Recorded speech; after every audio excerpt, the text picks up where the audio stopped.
Hello and welcome to Stolen From Me. As you may already know, every episode I cover, a viewer discretion is advised. And we so often cover cases with content that some viewers may find distressing. I must warn you that this episode is definitely no different. Today we're going to be looking into another domestic violence case. And in the 10 months I've had my channel, we have looked into so many of these cases. And I must say that they never get easier to cover.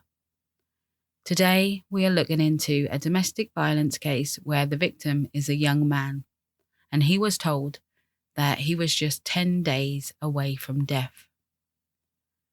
This is Alex Skeel's story. Abuse in any shape or form, as we all know, doesn't discriminate. It doesn't discriminate against age, gender, sexuality, or race, or anything. It can happen to anyone, at any time, anywhere. There were many things that shocked me about this case, but one of the main things when I was researching it was the images I came across of Alex. From the time he met his girlfriend to the last day he saw her. The photos really don't need any words attached to them. They really do speak for themselves. I will be showing you some distressing images throughout this episode, so please be warned. If you do not want to see it, please turn off now. Alex Skeel grew up in Bedford. He grew up with his mother Geraldine, who likes to be called Jed, and we will be calling her Jed throughout this episode. His father is called Graham, and Alex is actually a twin. He has a twin brother called Luke. Alex and Luke have very supportive parents. They had a close family network. Alex particularly loved his granddad. He was really close to him. And his auntie. They had a really nice group of friends and they were all really well liked. They just seemed like a really nice family to be around. When Alex was 16, he would meet 16-year-old Jordan Worth. They both attended a drama performance at the college. Each of their friends were taking part in. Neither of them knew each other, and while they were sitting waiting for the show to start, Alex recalls Jordan starting up a conversation with him. She was kind, friendly, and quite confident.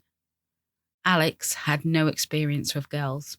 He never had a girlfriend before. He just wasn't interested in anyone like that until Jordan came along. He was a young lad who loved football. He loved spending time with his family and his friends, and he just wanted to be a teenager. He had his heart set on becoming a football coach. That was his dream. And every weekend he would play football. When Alex met Jordan, this was very much out of his comfort zone. But the two seemed to get on really well and naturally would spend more time together. Alex introduced Jordan to his friends, and they described her as a kind and timid young girl, but overall she was really nice. And one of Alex's friends called Carly actually said that everybody loved Jordan. Jordan had done really well at school, and she would later secure a place at the University of Hertfordshire to study fine arts. Jordan wanted to become a teacher one day. Alex enjoyed having a girlfriend, and he recalled just little things like when his mates asked him what he's up to that weekend, he would say, "I'm with my girlfriend." And he said, "It felt nice. I hadn't felt this way before." We would spend our time going to the cinema or just seeing each other, basically. Alex said Jordan was a really loving girlfriend. She showed real interest in him, and he really liked that. But Jordan started to say little things to Alex, like, "I don't like you wearing that colour. I don't like how you style your hair, or even some of the clothes you dress in, I don't like." Alex didn't take this as a negative. In fact, he just thought, okay, I won't wear that again, or I'll do my hair differently. And it was April 2013. Alex's parents booked a trip to London and booked tickets to see The Lion King for Jordan's birthday. They all thought it would be a really lovely thing to do. While in London, they all enjoyed The Lion King, and then they went back to the hotel. They were then going to settle in for the night, and it was around midnight.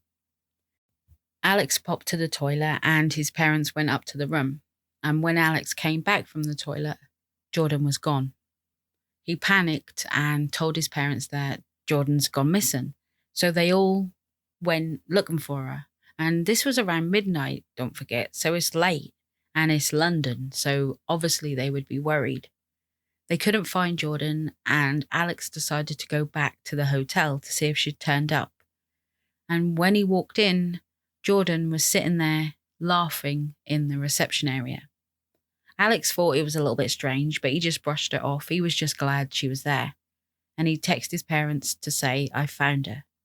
His mum and dad said, "That's just not right, Alex. There's something tricky going on here."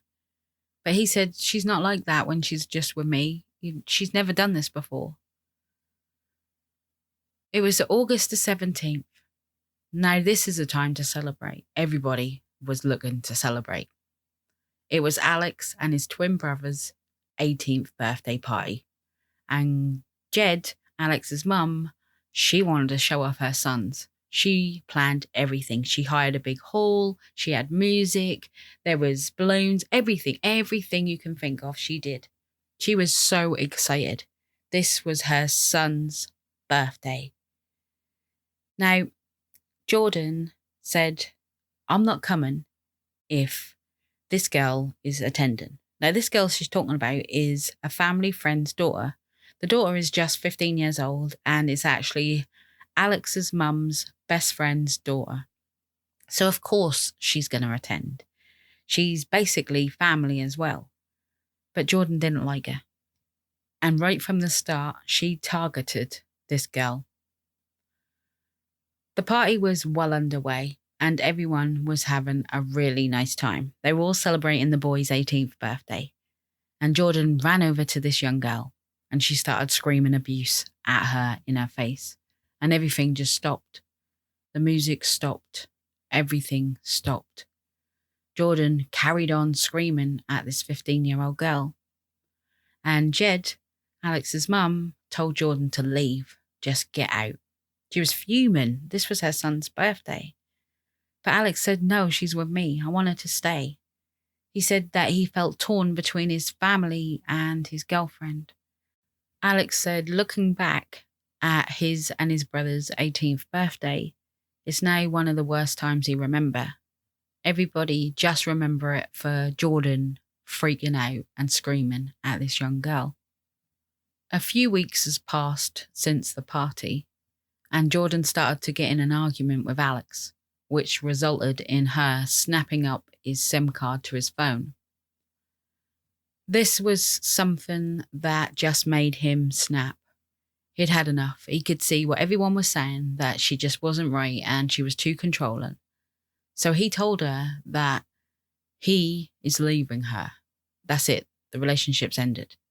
Jordan didn't want him to have contact with anyone, and she thought by snapping up his phone SIM card, he couldn't talk to anyone. She wanted him all to herself, and that's what she tried to do. But Alex, all he ever did was try to make her happy, and he tried to make this relationship work, but nothing worked with Jordan. A few days later, after they split up, Jordan contacted Alex's friends and asked them to take her to see Alex round his parents' house. When Jordan arrived, she told Alex and his parents that she was pregnant with his child. Jed, Alex's mum, said, sure, she don't believe it. So she went out and brought a pregnancy test. And it was true, she was pregnant. Alex told Jordan that he don't want to be with her still, but he will stand by her and his child. Jordan disappeared then for the next 12 months. She was not seen or heard from again. Then one day out of the blue, Jordan texted Jed, Alex's mum, and said, do you want to meet your grandson? Alex's son was born on the 19th of May 2014. Jordan turned up one day on Alex's mum's doorstep. It was the 12th of August. Jed opened the door and saw Jordan with her grandson. Now, Jed said she instantly fell in love with her grandson. She couldn't turn him away. She didn't have the heart to. But when Alex found out that Jordan had been in her home, he was fuming with his mum. He was really upset. And Jed said that she arranged for Alex to meet his son. Now, he said that he don't want to see Jordan. He don't want her to be there. So Alex and his granddad, who he was really close to, decided they would go together. And they did. And Alex met his son for the first time, and he fell in love. Things were going really well. In fact, everybody actually said that Jordan was perfect. They thought that motherhood had changed her, and she ended up moving back into Alex's parents' house with the baby. Then one day, while Jordan and Alex were out, they saw the young girl from Alex's birthday party who Jordan screamed at. And it said that Jordan screamed at her again really badly. In fact, the young girl phoned her mum up really upset. Then her mum phoned up Alex's mum, and she was fuming, which made Alex's mum really angry. And when they both come home, Jed had a go at both of them, said that this is unacceptable behaviour, and she was really upset with them both. Jordan didn't accept this, and so she packed up her stuff and her child's stuff. And then she told Alex to choose between her and their son or his parents. There was no way Alex was going to walk away from his son. He's only just got him. He was never going to leave him. Alex was just 19 years old then, and he wouldn't see his family again for 2 years. May 2015. Alex, Jordan and their son all moved into Jordan's parents' home. Now, while staying there, Jordan would become jealous, and she would constantly quiz Alex about the time they wasn't together. She wanted to know who he was with, who he'd been with, and what he got up to. And it really didn't matter what he said because she just wouldn't listen anyway. She changed his phone so he couldn't contact anyone. She even took away his PlayStation. In fact, she smashed it up. That's what Alex thinks. Because that was another form of communication he had with his friends. He could talk to him on there, and she didn't want that. She wanted to isolate him from everybody. Alex said he was so caught up with everything going on, he didn't really see what was happening at the time. Alex's mum was worrying constantly where her son was. She didn't know. She became so desperate one day that she sent Alex £1 through online banking and attached a little note saying, "I love you," with it when she sent it. She received a message back saying, "I hate you, stay away from us." Alex's mum was devastated, as you can imagine, and this led to her having nightmares all the time. And her nightmares went back to when she was pregnant with her twin boys. When she was 30 weeks pregnant with her sons, Alex almost died, and he had to be delivered prematurely at 30 weeks. He was really weak and tiny, as you can imagine, but luckily he got better and he grew stronger. And she said that she's always worried just that little bit more about Alex. Jordan's mind games continued with cruel messages. One day, Alex was just sitting there minding his own business in her parents' home when Jordan walked up to her and said that her mum has just received a message about his granddad. And the message was that his granddad had died. Knowing this would break Alex's heart. And she wasn't wrong. Hours passed and Jordan came back into the room where Alex was sitting. And she said, "Why are you upset?" And he said, "Well, you just told me that one of the most important people in my life has died." And she turned around and said, "He's not dead." She made the whole thing up. Alex was speaking about his relationship and said that he recalls when he was with Jordan, she was the nicest person ever when she was being nice. And everything was great. The relationship was perfect. But that just didn't last. Jordan became pregnant with their second child. Alex wasn't allowed to stay at home while Jordan actually went to uni. She told him that he either had to come with her, with their son, or the son would stay at home with her parents because she didn't trust Alex at all. She thought that as soon as she was at uni, he was going to run home to his mum and dad. So Alex would sit and wait for Jordan to finish every single class while she was at uni. And he did this every time she went to uni. Jordan even created a Facebook account in Alex's name.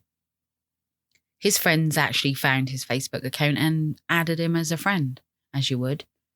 They received a message back saying that he hated him and he never wanted to be friends with them. Or she would send aggressive, abusive messages to cause pain to people.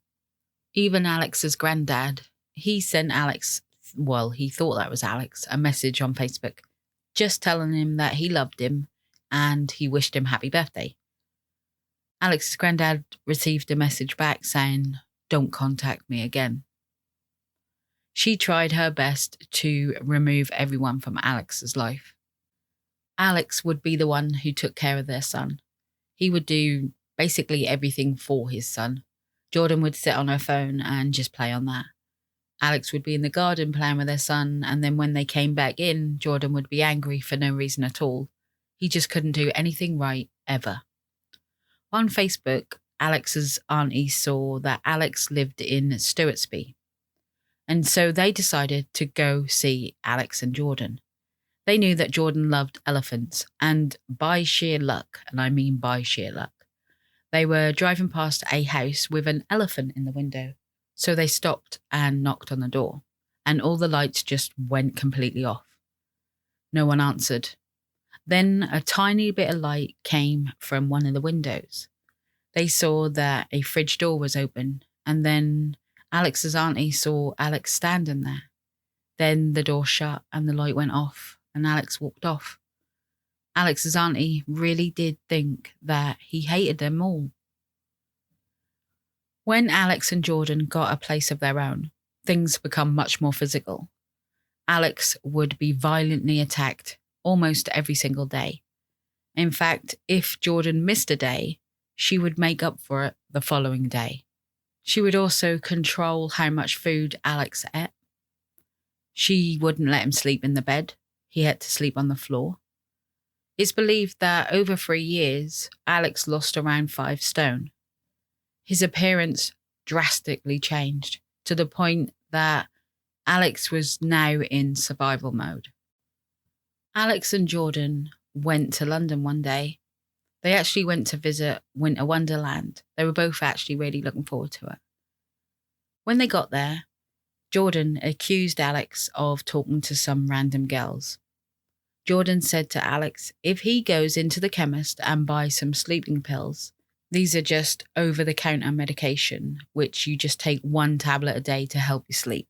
So she told him to go into the chemist and buy these and come back and take one. And if he does this, they can go on with their trip around London. If not, they're gone home. So Alex went and brought the medication, and then he put one in his mouth and swallowed it. Then Jordan said, put the rest of them in your mouth and swallow them all. Jordan made Alex take the whole box of medication. He did this and he said that he can't remember the rest of the trip because everything was really weird. He was really dazy and tired, and it was just a strange trip. Now, I want to point this out that this just goes to show just how much control Jordan had over Alex at this point in his life. On another occasion, Alex and Jordan were in Jordan's car and they'd been arguing. Jordan used to keep a hairbrush in her car, which she used to hit Alex with. And she grabbed the hairbrush and she smashed it into Alex's face so hard it actually caused his tooth to crack. His front tooth was cracked and sort of slightly broken, but not completely broken off. Alex knew full well he had no money. He wasn't allowed to go to the dentist. In fact, she very rarely let him go see any medical professional once she caused his injuries. Alex actually broke the rest of his tooth off because he knew he'd be in pain. The first time Jordan actually used a weapon against Alex was inside the house. They'd been arguing about some girl he was supposed to have seen when they were separated, which actually wasn't true. The argument stopped, Alex went to bed and fell deeply asleep. He was violently woken by a smash in the head by a glass bottle. This bottle would be used on several different occasions until he actually managed to throw the bottle away. But this just led to Jordan grabbing other weapons to use against him. One day, Alex's parents received a phone call around 2:30 a.m. This was the 3rd of February, 2017. Alex's dad answered the phone and heard Alex say, "Help me, Dad." So Alex's dad and his auntie went to Alex's and Jordan's home. And again, all the lights just went out. Alex told them to go away. But they said, "No, you called us for help. We're not going anywhere. We'll call the police if we have to." And they did. The police turned up and went inside the home. And then a short while later, they came out and spoke to Alex's dad. And they said that everything was fine. They'd just been arguing and they're in separate rooms and everything's calmed down. It was fine. The officer did say that Alex was walking with a little bit of a limp, but the argument had settled and basically that they needed to go home because they weren't going to see him. So many times after the abuser has been violent or just been downright cruel to the victim, they would always say they're really sorry and it will never happen again. We all know that it will happen again, but they say it because they don't want you to leave them. And in Alex's case, Jordan knew that his favourite band were playing in Leeds. So Jordan brought them both tickets to attend the concert. And Alex said that they had such a great time and he really enjoyed himself. The following morning, Alex was woken up by Jordan pouring boiling water all over his back. The pain was excruciating. And she told Alex that if anyone was to ask what happened to his back, he was to say that the shower was faulty in the hotel room and it broke and burnt his skin. On another occasion, Jordan brought a £5 lie detector toy gadget thing. So you just put your hand in and it will buzz. It's basically made to buzz to say that you're lying. It's just a cheap, gimmicky toy thing. She was waiting for the buzz, of course, because she wanted an excuse, not that she needed one, because she wanted to hurt Alex again with boiling water again. Alex heard the buzz and he ran and he locked himself behind a door so she couldn't get him. All this time, Jordan was heavily pregnant with their second child. And on May the 2nd, 2017, she actually gave birth to their daughter. Alex believed that the violence may stop now as she had to take care of 2 children with him. But this only lasted around 3 days, and she went back to being physically, mentally, and emotionally abusive towards Alex. Alex would do all the night and day feeds for their daughter, and he would also be the main carer for their son, even though he was becoming so weak by the day. 5 weeks after their daughter was born, Alex and Jordan were up all night arguing. Jordan would boil the kettle over and over and over again, just to make sure the water was so hot. She then backed Alex into a corner so he couldn't escape. She lifted the lid up from the kettle, and then she threw boiling water all over Alex. He tried to protect himself and he put his arm up to save his face. His arm was very badly burnt and he screamed out in pain. When Jordan got bored of using boiling water to torture Alex with, she moved on to things like hammers. She smashed him in the legs with this hammer and she even hit him over the head with the hammer. She hit him so many times, all over his body. Alex said that she was really clever in how she hurt him. She knew how he would defend himself, so she would purposely aim where she knew he wouldn't protect. She would attack him with metal poles, wooden poles, so she could stab him with, or she would use a hammer or a bread knife, or even boiling water again.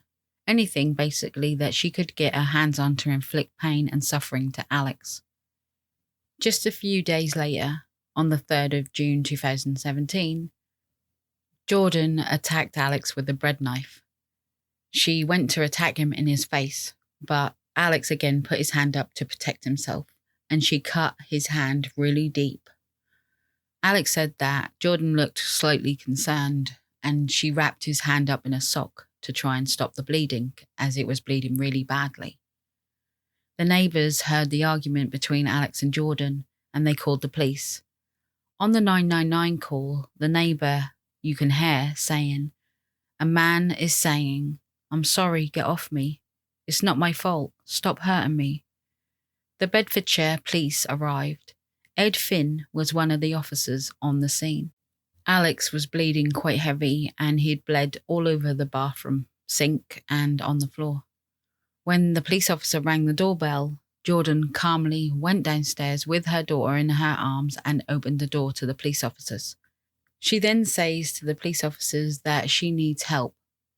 She says that Alex has inflicted wounds on himself. She said that he suffers from a medical condition that caused him to hurt himself. The police officer, Ed Finn, said that when Jordan answered the door, she was very calm, polite, and just let him in. The police officers made their way upstairs. They saw Alex sitting at the top of the stairs. Alex had several injuries all over his body. He didn't only look thin, he looked defeated. He was really polite to the police officers. Alex spoke to the officers and said that he didn't want any hassle. He said that he did this to himself. There was blood everywhere, and the large kitchen knife was still laying on the bathroom floor. With Jordan and Alex saying the same story, the officers didn't really think there was much they could do. They made sure that Alex was taken to hospital and was treated for his injuries. While Alex was at the hospital, the nurses had to scrape away dead skin from where he'd been burnt on his arm. Jordan went up the hospital to see Alex. Alex was then about to go into surgery, and Jordan told him that he had to leave. Alex said to the nurse that he was then going, and the nurses tried to make him stay, but they couldn't. Alex was then going home. The nurses became so worried that they actually called the consultant up to try and help them to talk Alex into staying. As Alex was about to walk out, the consultant walked straight up to Alex and grabbed him, and he put his hand on Alex's face and said, "Are you safe to go home, Alex?" Alex said, "Yes, I'm fine. It's fine, don't worry, I'm fine." Alex said that he knew that this was a perfect time to actually tell someone what was happening, but he was just too scared to do so. He didn't know what would happen. He didn't want to lose his children, and he didn't want to go back to Jordan knowing what he would have told him. He was scared. Ed Finn, the police officer that attended their house when they had the altercation. Now, he said that he couldn't stop thinking about Alex. He said something just wasn't sitting right with him, and he tried to get hold of Alex, but he'd already left the hospital. Then one day when he was at work, he was looking on his computer at all the calls coming in, and an address popped up on his screen. It was Alex's address. He knew straight away who it was, so he called it in and said that he would attend himself. And he did. Alex and Jordan were arguing again. The doorbell goes. It was the officer at the door. Alex opened the door to Ed Finn. Alex said that he saw him standing there with such a kind smile on his face. Ed said, "Hello, mate, do you remember me?" Ed said that as soon as he saw Alex, he knew what he was dealing with.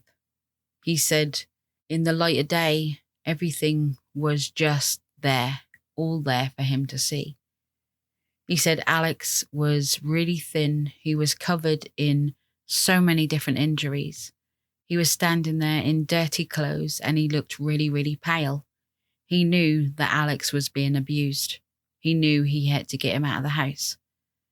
The officer went upstairs with Alex, tried to separate Jordan from Alex because he wanted to speak to Alex on his own. And he asked Alex if he was being assaulted. Alex sat on the bed, very thin and very defeated. He looked so poorly, and he said, "No, I do this to myself." And he kept saying it, and he was looking at the floor. He wouldn't look up at Ed, speaking to him. Ed knew that he had to get him out of the house. He kept saying to him, "I know you say that you did all these injuries to yourself, but all of these injuries could have been done by someone else as well, Alex." And Alex just kept denying it, saying that he was the one who caused these injuries to himself. Jordan then walked into the room that they were in, and she asked if she could change the baby's nappy or diaper. The police officer said, "Yeah, sure." So Ed Finn, the police officer, then said to Alex that, "I'm taking you to hospital to get your injuries looked at." Jordan asked if he was coming home that night, and Alex said yes. Alex then got in the back of the police car, and the police officer, Ed, said, "We're not leaving until you tell me what's going on. You need help, Jordan need help, and your kids need help. What's going on, Alex?" And Alex kept saying, "It's me, I'm doing it." So Ed Finn turned off his body cam, and he told Alex, "Look, the camera's off. Tell me what's happening." And Alex said, "It's Jordan. She did these injuries to me." So Ed goes back into the house and arrests Jordan for assault.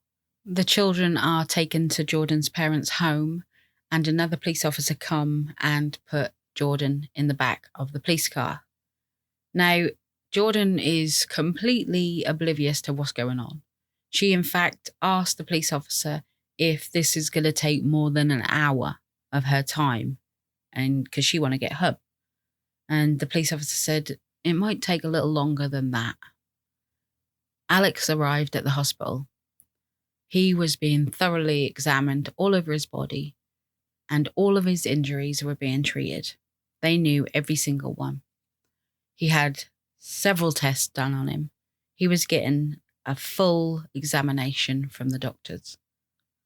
The doctors then told Alex that he was roughly 10 days away from death. A police officer arrived at the hospital to collect Alex. They put Alex up in a hotel overlooking the water. Now, on the way to the hotel, the police officer who drove him there had stopped off and brought Alex a McDonald's to eat. Alex said that this was the best thing he's ever ate. He hadn't had any food that was hot in so long, and McDonald's felt like heaven to him. The following day, at the hotel, Alex sat eating a buffet breakfast. Now, he was still in his blood-stained clothes from when he was attacked, and he was in a really bad way. Alex remembered just sitting there, eating his breakfast, feeling really happy. And he said there was a lot of people there eating their breakfast, and they all had suits on.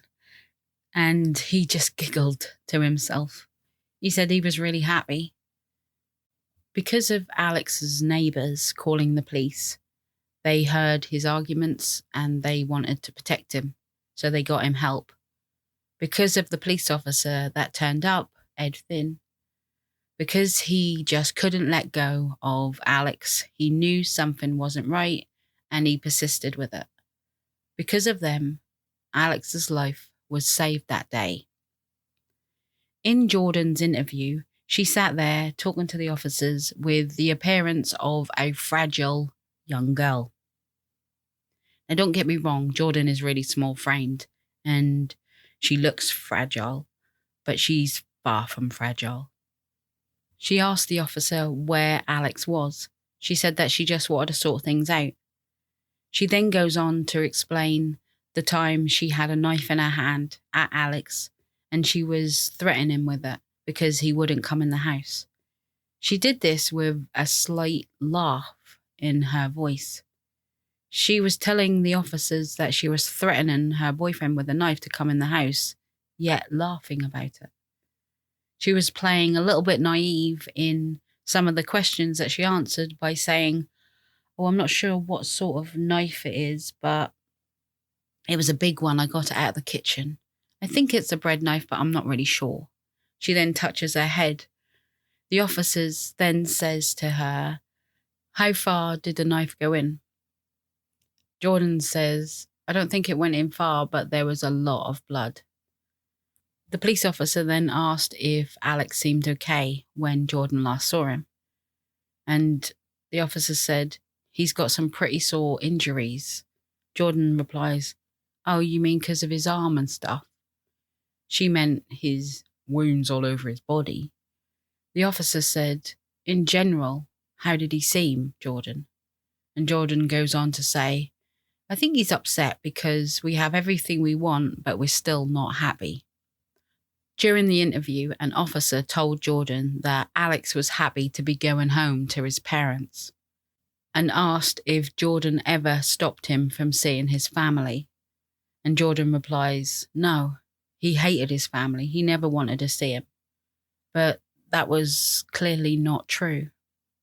Jordan always stopped him from doing everything, basically. The officer then says about the time that they split up. And Jordan said, oh, it always go back to that. And this is why most of the violent attacks happened.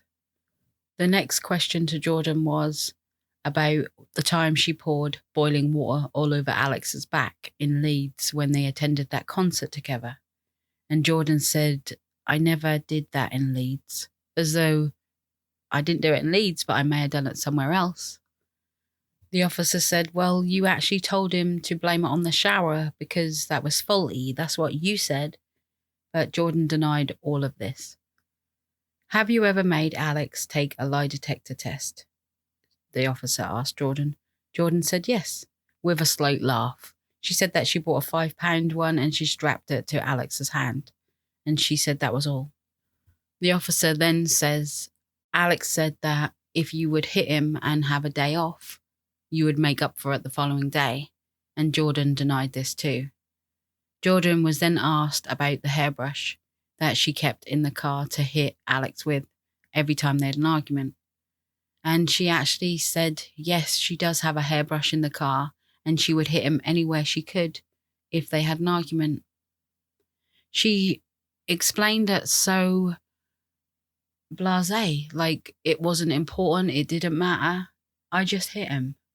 It didn't faze her whatsoever, not like she was sitting in front of a police officer admitting abusing her boyfriend.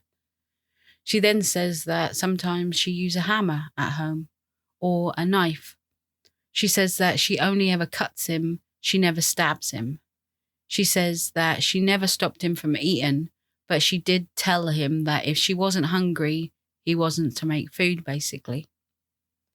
There would have been a lot more to this interview that we didn't get to see, but that was just some of it. Now, Jordan did use glass bottles, hammers, metal and wooden poles to stab Alex with. She used boiling water.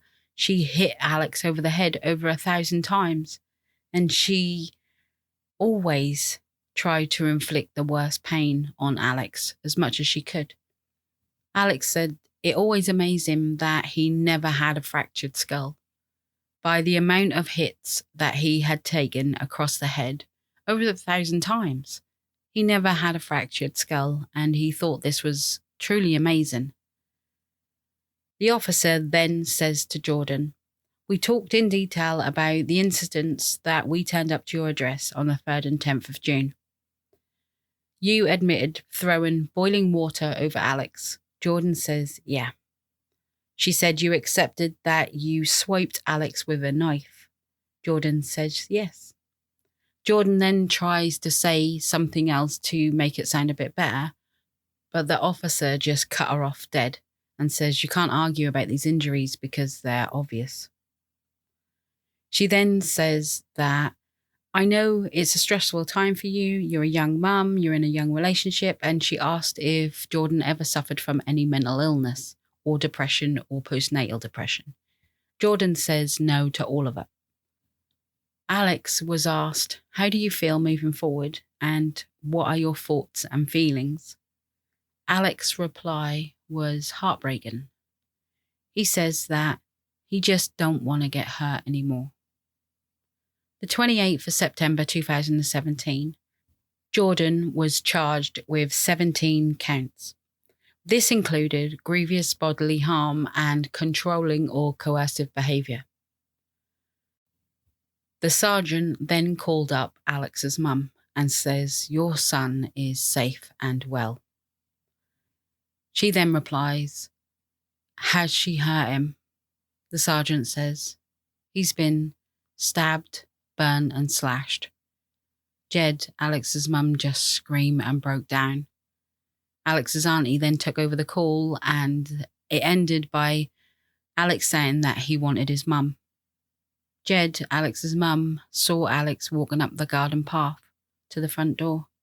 She said that he could hardly walk. She then asked him for a cuddle and he said, "Yes, please." Alex then said, "All I need to do now, Mum, is make sure my children are safe." 5 days later, Alex had his children home with him at his parents' house. His children were returned safe and well. Alex's mum, dad and brother didn't even know Alex had a daughter. They'd never met her. They just didn't know. Now they had to bond with her and they were so excited. In a police interview, Alex had bandages all over his arm when he was given an interview, and he was just 21 years old. The police officer said, "Why didn't you report it?" And he said that he thought it would get better and that would just go under the carpet, and he thought things would improve. Jordan pleaded guilty in court. She pleaded guilty to grievous bodily harm and coercive controlling behaviour and wounding with intent. 3 out of the 17 counts she was actually charged with. Jordan never showed any remorse for what she did to Alex, and the judge actually said on Jordan's behalf that Jordan doesn't blame Alex for anything that she did to him. On April the 13th, 2018, Jordan was given a 7-year sentence for wounding with intent and grievous bodily harm. They would be served concurrently and consecutively with the 6-month sentence she was given for coercive behaviour. Jordan would now serve 7.5 years. Jordan Worth was the second person to be convicted in the UK of coercive behaviour, and she was the first female to be convicted and sentenced in the UK for coercive control. Alex said that if he could help just one person, that'll be the best thing he could ever have done or will ever do to the day he dies. Alex said that when Jordan was sentenced, he felt free. He didn't have to keep looking over his shoulder all the time. Ed Finn, the police officer, who was actually promoted to Sergeant Ed Finn, said that he's really critical to himself because he didn't see straight away what was happening to Alex because he was a man. But he shouldn't, because Alex would be dead if it wasn't for him. During an interview with Good Morning Britain, the host asked Alex one question so many people do not understand. "Why didn't you just leave?" Alex replies, "His children. So many men in the UK go to court over their children and don't win custody." He says he never wanted to take that risk. He never wanted to lose his children. He stayed because of them in the end. He also goes on to say before his children and during the time with his children, he didn't really think of leaving. When it got really bad, it was more like survival mode, hoping that the next day would be better than the last one. Constantly protecting yourself. During the interview, Alex said that he was waiting to die in the end. He could smell it. He knew he didn't have long. There comes a point when if you didn't get stabbed or there wasn't boiling water thrown over him that day, he said it was a good day. Now, I know many people don't really understand what he's saying there, but with abuse, I think there are a lot of people that will understand his words. There's a lot of people that do go through this type of abuse, or so many different types of abuse. And a good day is classed as something that wasn't as bad as the previous one. You may have got hit less. You may have got less words thrown at you. You may have just had a day that it didn't hurt as much. That is classed as a good day. And I completely understand that it is really hard to understand that type of thought process. But I also say to people who do not understand that, and who always say, why did you stay? If it was that simple to just leave, don't you think they would? Please don't judge these people that stay in abusive relationships. They don't do it because they find it exciting or interesting or anything. It's not a nice place to be. It's not an easy place to leave either. So please, next time that you are listening to one of these episodes and you think, why did they stay? Why, it's your fault you stayed. Please don't judge them. Just stop for a minute and just don't write that comment. It doesn't help anyone in these situations. Nobody wants your sympathy who are in these situations. But I say, please just don't write that comment. Alex is working alongside Mankind to raise awareness for male victims of domestic violence and abuse. This month, he organised a football match between Bedford Park Rangers, Team 8 and the Celebrity FC. This all raised money for charity. He also set up an under-18s football team in bid to raise awareness and educate young men about domestic violence. All of the kits that his team wear have domestic violence logos on, and they all have important details and helplines to educate the public and indeed have a safe place for men to call if they ever need help, he says. Now, sadly, I read that it is estimated that 1 in 5 teenagers have been physically abused by their girlfriends or boyfriends, and it happened to men much more than people think. The police in England and Wales recorded almost 150,000 incidences of domestic abuse against men in 2017. Now, that number more than doubled since reports came in 2012. According to one charity, fewer than 1% of domestic abuse refuges for beds so people can go and stay if they need help in England are allocated to men. And actually none are believed to be in London, which is just shocking. It's actually shocking. The latest figures from the crime survey in England and Wales show that in the year ending March 2018, an estimated 2 million adults between 16 and 59 had experienced domestic abuse in the last year. Now, of that number, over 1/3 were estimated to be men. Alex says, I sometimes think the main reason I'm still alive is to raise awareness. Why didn't that knife go in the wrong place? Why wasn't I hit in the wrong place? I never received a fractured skull. He says I was hit 1,000 times. Why not? It amazes me. There must be a reason for it. And that reason is to help people. I only hope that things get better for other victims. Thank you all so much for listening to this week's episode. I hope you all stay safe as always and take care. Much love, Lindsay.